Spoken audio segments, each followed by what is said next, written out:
আসসালামু আলাইকুম সম্মানিত পাঠক। আশা করি আপনারা সবাই অনেক ভালো আছেন। আমাদের ছোট্ট মরিচ গাছ, দেখুন এত ছোট মরিচ গাছে ফুল এসেছে কল্পনাতীত। এই দেখুন এখানে ফুল এসেছে, এইটা তো ফুটেই গেছে একদম।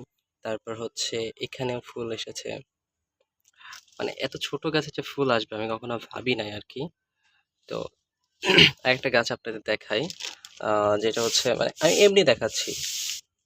আমরা আমি শহরে থাকি, বাড়িতে থাকলে তাও এক কথা। আমি কিন্তু চাষাবাদ করার জন্য না, জাস্ট এমনি আপনাদের দেখাচ্ছি। তারপরেও যে ফুল আসলো, এত ছোট গাছে ফুল এসেছে। তারপরেও এখানে কিন্তু দেখেন মাটি কিন্তু হচ্ছে এই ইয়ের ভিতরে রাখা। হুম, চাষাবাদ করার মতো কোনো মাটি না। তারপর এখানে হচ্ছে একটা ছোট লিচু গাছ এটা।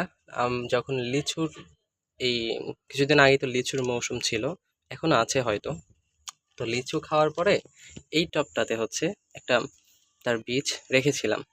তারপর দেখলাম যে এটার ভিতর হয়েছে। আজ এইখানে যেহেতু গাছটা হয়েই গেছে, তারপরে সেজন্য এটাতে মাটি ভরে, এটা একটা পলি ব্যাগ। পলি ব্যাগে মাটি না, এটা মূলত বালু। ওরা যে বালুতে আমি রেখে দিলাম। তো আসলে আশ্চর্যের ব্যাপার হচ্ছে এই যে মরিচ গাছে ফুল আসা, এত ছোট গাছে মানে ফুল আসছে, আমি আসলে ভাবতে পারি নাই যে এত ছোট গাছে ফুল আসবে। তো দোয়া করবেন এই গাছে যেন একটা হলেও মরিচ ধরে, ইনশাআল্লাহ। আর এই গাছটা যেন আরো বড় হয়, দেখি।